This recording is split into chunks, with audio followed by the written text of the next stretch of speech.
Virtues of a mother.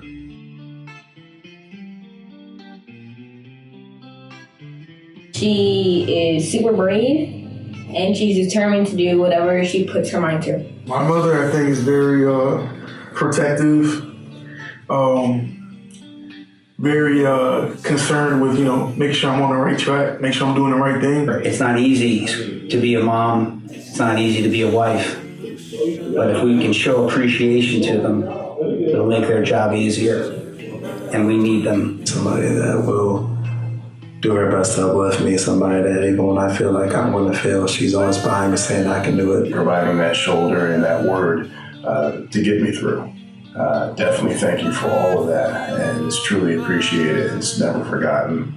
She just wants to see me do well, and she definitely pushes me when it comes to my schoolwork and just excelling in different parts of my life. I don't think there's anything I could possibly do to repay mothers for what they have contributed in my life. To my wife, you are amazing. I love you with all my heart.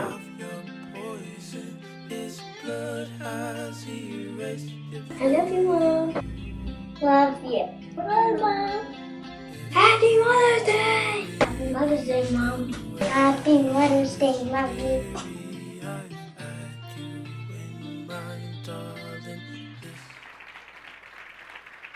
Well, good morning. Good morning. Happy Mother's Day to all the mothers here. You are special, and we're so thankful for you. For those of you who don't know who I am, I'm Trevon Gross Jr. I'm like the long-lost son. I'm like the long-lost son of Hope Cathedral. Not here as much as I used to, but I'm 21 years old. Just finished up my third year at the University of Virginia. Yeah, thank God for that. Play basketball, and those are my parents who who watch over all of you. And like Brother Dave said, he emailed me about a couple weeks ago, telling me about his dream and basically his plans for Mother's Day. And at first, when I got the email, before I even read it, I was just, what is Brother Dave even emailing me about? Like, I didn't really understand, because my mind was in a complete other place. Like, I'm worrying about finals. I got spring workouts. Like, I'm just not thinking about anything that's going on here in New Jersey. That's the facts. I got finals, grades. But, the more I thought about it, when I actually read his email and he just basically explained more and more, that's when God simply told me, I want you to do it. And at that point, it was just like, all right, well, I'm doing it. So I don't even know what I'm talking about. So then we got on the phone. Brother Dave just explained to me just more in detail about what he wanted to have happen and basically how he wanted me to talk about virtues of a mother. And, from there, God just gave me a word, and that was it. The rest was history. So there's two things I can guarantee you from what I'm going to tell you about today, this morning. The first thing is that I'm not my father when it comes to this. I'm not. This is uncharted territory for me. Like I said, I play basketball. I play basketball in front of thousands of people every night, but for whatever reason, this is foreign to me. But it really, through this whole process, really gave me a new appreciation for what he does on a daily basis. Like I needed weeks. I needed weeks to prepare for this one message, and he just does these messages in like 2 days. Like, I don't understand how he does it, but he has his own process for it. But, that's that. The second thing I can guarantee you is that, it's going to get personal. All right, you're going to learn some things about my mother, Quinn Groves, that you may not have known before. And hopefully in doing so, that you'll hopefully, grow in your, appreciation for who she is and what she does. All right? So let's start. I'm going to pray first. God, I thank you for every person in here. I thank you for all the mothers and for blessing them. God, I thank you that for just being who you are. I thank you that every ear here is receptive, God. I thank you that everyone gets something from today, whether it be something major or something minor. God, I take a step back so that way you can take a step forward. I decrease so that way you may increase, God, so people hear the word that you have for them this morning. And I just, as always, just thank you for being who you are and always watching over us. In Jesus' name, amen. Amen. So, like I said, the title, the main basis of Mother's Day, this Mother's Day, is Virtues of a Mother. And when I first, like I said, when Brother Dave emailed me, when I first started thinking about, all right, what is a virtuous mother? I had to first look up what virtuous really was, like what that really meant. Now, it wasn't I didn't know what the word meant. Like, I know what it meant, but I just had to really understand so I could tell y'all. So, so when I looked it up, virtue just simply means behavior showing a high moral standard. And, like, I knew what it meant, but it made sense. So it was like, okay, mothers operate in a way that show high moral standards. They operate in a certain way. They do things a certain way. They have a certain swagger about them in just how they live their life, right? And so one of the first scriptures that I turned to was Proverbs 31:17, which basically explains how God makes these virtuous mothers. And it simply reads, she is energetic and strong and a hard worker. Now, that's self-explanatory. Energetic, strong, hard worker. Now, the thing about it, at least with this Mother's Day, what I want to at least put in you all's mind is what these things look like on a daily basis, right? Like, what does energy from a mother look like on a daily basis? What does strength look like on a daily basis? What does hard working look like on a daily basis? For energy, it really just means that a mother is just, she just does things with passion. She just has, an eagerness to get things done, right? On a daily basis, for a mother to be strong, it just means that she's firm in her beliefs. She doesn't really, when she has her mind made up on something, that's not going to change, right? And I'm sure all the men in the room can agree with that. When, when she has her mind made up, that's not going to change. And she's a hard worker because she puts her 110% effort in whatever that she does, right? Now, the thing about these three traits is that they're all kind of different. They all serve a different purpose. They all work off each other, right? The first two, the energy and the strength piece, they're more just traits. Like, that's just traits that mothers have, right? There's no application to them. The hard-working piece, that's where the application comes in, right? Because it's one thing for a mother to have energy, to have this strength, but not even use it, right?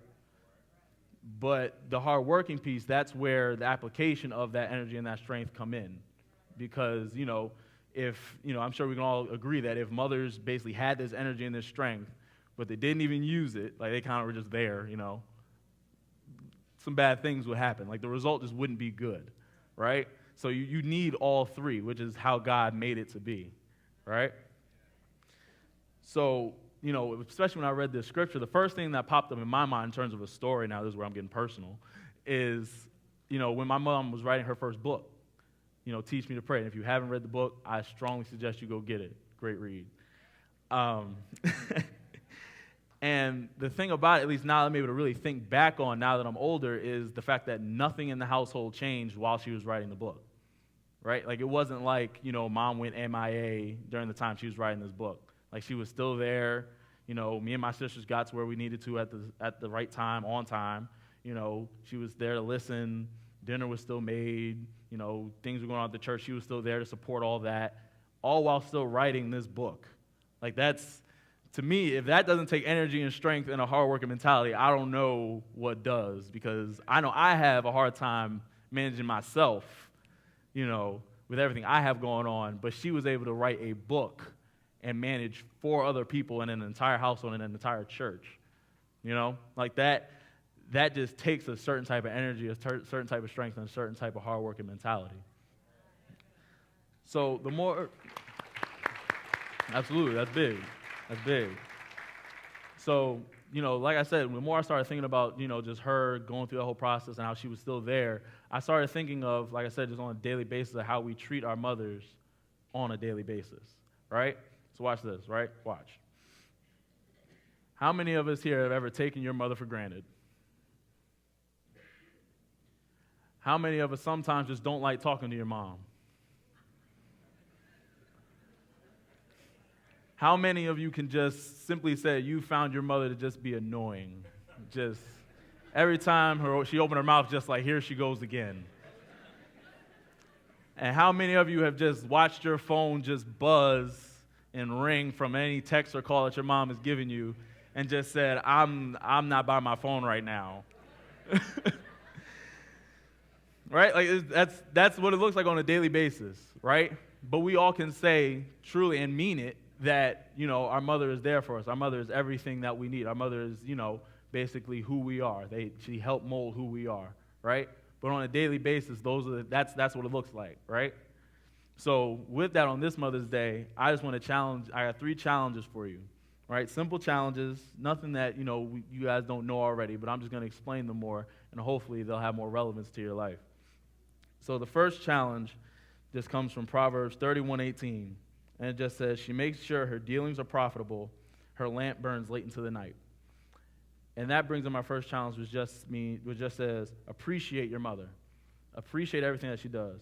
Now, in the scripture, it says make sure her dealings are profitable. And a mother's dealings are simply just things that are relevant to her, right? It just means, her family, job, interests, whatever. The list goes on and on and on. But anything that is relevant to her, those are her dealings. And it says that she makes sure that her dealings are profitable, meaning sure that they're in an upward trajectory, making sure that they're doing well. And that her lamp burns late into the night, means that she uses that hard-working mentality. She gives her 110% effort to make sure that, her family, job, everything like that is doing well, right? And it's easy on a day-to-day basis to lose track of that. It's easy to lose track of everything that your mother has done or is doing for you even now, right? And, on this Mother's Day, I'll just simply challenge you to show that same appreciation back. Show that same appreciation back that she has for you, because a mother appreciates anything that you do. Like your mother can tell you to do one thing, you might have done 10% of whatever she asked you to do. She's going to appreciate that 10% that you did, right? Whatever you do, that's what a mother's going to appreciate it, right? So just simply do the same thing back. Like, I know I've fallen victim to doing that, to just basically not even realizing what my mother does and just appreciating the little things, like, laundry getting done, dinner being made. Like, I didn't really realize these things were being done for me until I actually got to college. And and it was a shock. It was a shock because I'm just so used to, okay, like my mom's at least going to help me out with this. She may not do it all the way, but she's going to help me out. And you get to college and it's just like, ooh, this is all me. Like, mom can only call and just give me a good tip here or there, but this is something I got to do, right? And, at least one of the best stories that I think of when I think about, where my appreciation for my mother really just grew was beginning of my second year. I just got my first car. My dad basically charged me with moving all my stuff into my apartment. And simply because he was just like, I'm not doing it this year after your first year. It was a lot, which it was. But nonetheless, me and my friends, we got our first apartment. It was kind of just our own apartment. We were just excited just because it was ours, like we could make it however we wanted it to be. And, during the whole process in which, we're trying to figure out, like, okay, I got to move in, my mom's just like talking to me, like, you sure you don't want me to come down and help you out? You sure? I'm just like, I'm 19 at this point, so I'm grown. So I'm just like, nah, I got it. It's nothing. No, I got this. Let me handle it. And, so to celebrate, me and my roommates were kind of like, okay, we're going to make dinner for the first time in our house or our apartment. So we're like, all right, we're going to make spaghetti. We're just going to make simple meal spaghetti, nothing spectacular. It wasn't going to be on Food Channel or anything like that, just regular spaghetti, right? So, we decided to go to Walmart to get the stuff. Now, for those of you who don't know, Walmart is like a 15-minute drive from campus, and that's without traffic. So it's not close, right? So we go to Walmart. We're in the store. We get the noodles. We get the sauce. We get a ladle. We come back to the house. We make it, and then we realize we're like, we don't have spices. We don't have anything really. So then it's like, okay, we go back. Now this is within like 30 minutes. Like we just got back, and it's just like, okay, we're back out the door, going back to Walmart.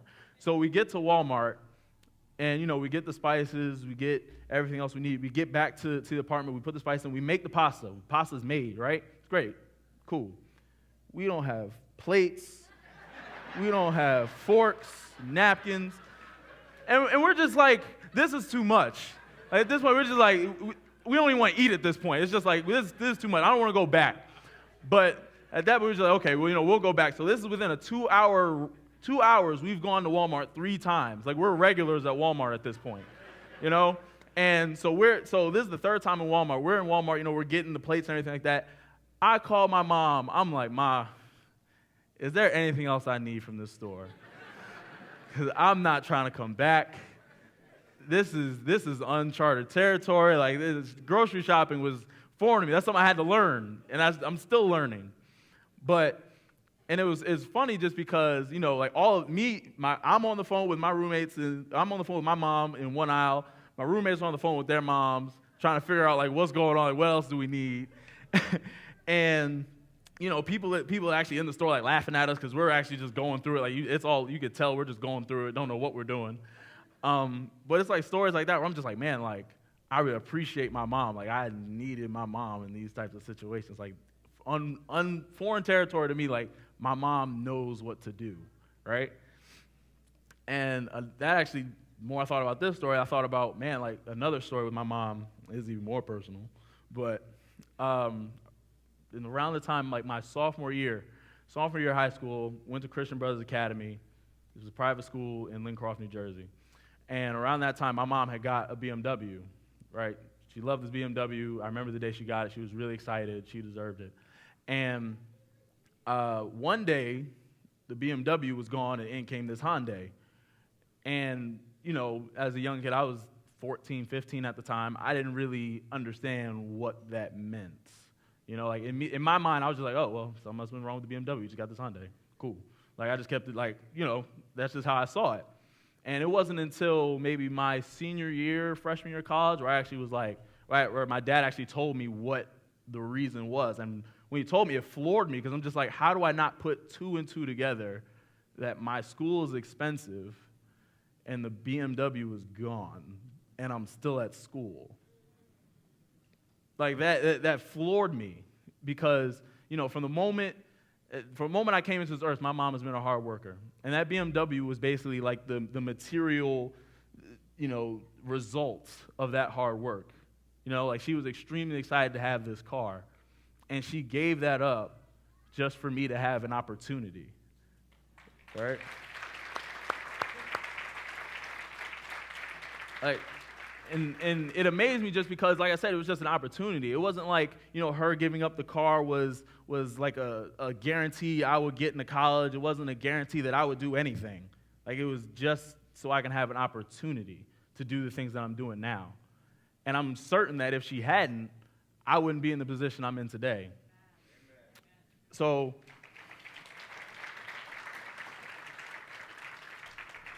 and like I said, when I figured out that she had done that, you know, things have started to click. It's crazy how much you learn after you figure some stuff out. But, you know, because it was around that same time where my mom was kind of starting to be in my ear more about things. Like, she was starting to tell me more and just give me more and more advice. And, of course, being a hard-headed high schooler, I didn't listen.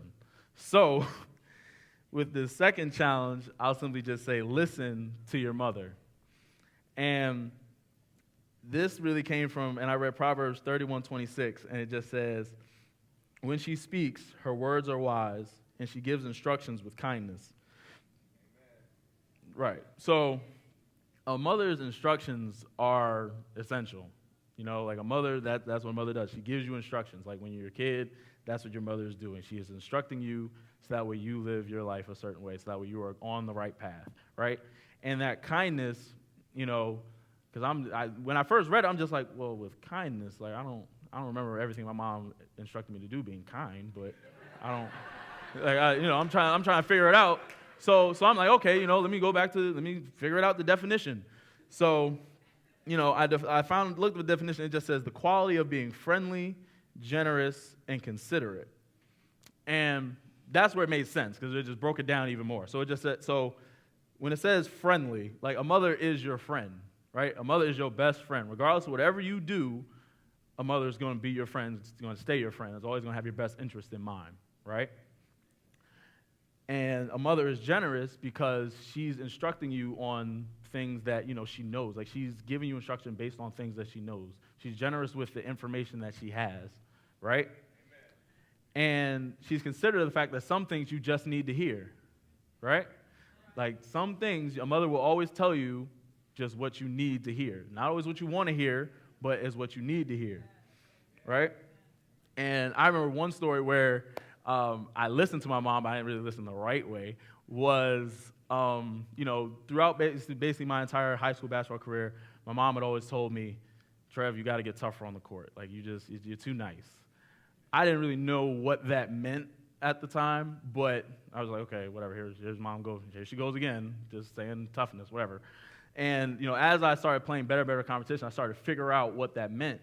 Now, my mom also wasn't there to kind of see me gain this toughness. So it wasn't until I was playing in this open gym in Lakewood High School, and, I'm playing against guys that are, like, way older than me. And, basically in pickup basketball, some arguments can happen, right? And basically, long story short, I get into an argument with this 26-year-old guy. He's like an overseas pro, whatever. And he came at me one way. I lost who I was and went right back. And, like I said, like my mom, I invited my mom. She was there. And as soon as I basically said my piece, fear came over me because I just realized I said all that in front of my own mother. And Sarah was there too, and she was kind of just like giving me a side eye, just like, what did he just do? And so, all in all, I'm just like, well, I got to play good the rest of the day now because there's no way I can say all that and, yeah. So, and I was like, well, I'm happy I at least won the argument, like, it made it feel a little better. But it's just things like that, just a simple task of listening. And I remember, when I got in the car afterwards, the first thing, like I remember Sarah still giving me the side eye because she knows what just happened. I'm just sitting there fearful.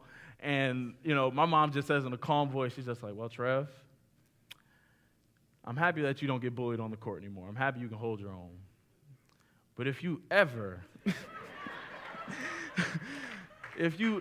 say something like that in front of me again, I will box you in the head.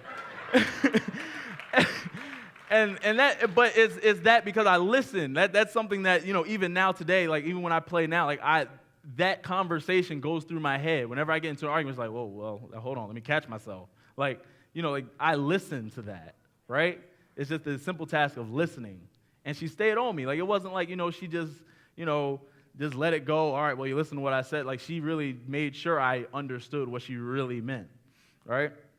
And it was really her love for me that, enabled her to do that, to basically, like, making sure that I was good. And with that, I'll bring up my third challenge, which is just love your mother. And it comes from Proverbs 31:27, and it just says, she carefully watches everything in her household and suffers nothing from laziness. A mother is never lazy. It may seem like she's not doing anything. It may seem like she's just chilling. Never lazy, right? She watches everything in her household.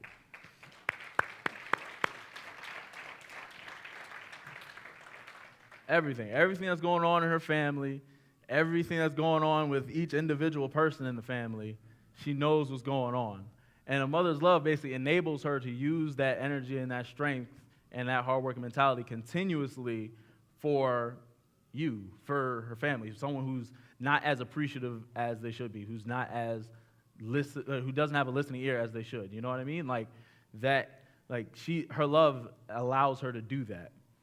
So on this Mother's Day, I just simply challenge you with the third one, just, love your mother by just simply intentionally honoring her. And if your mother's not in your life, that's fine. You can honor her by simply living your life a certain way, living your life the way she taught you to, right? Through listening to her and just appreciating the things that she's done, you honor her by simply living your life a certain way, the way that she would want you to. And you can make that change today. You can make that commitment today to simply appreciate your mother, listen to your mother, and simply love your mother. So with all of these challenges, the key is just simply being consistent and being intentional about them. And that's the key to it. And it doesn't matter if you've had some type of conflict with your mother, as early as this morning, you can make a change right now to do that, right? So I just simply ask that on this Mother's Day, you just treat mothers like the virtuous women that they are,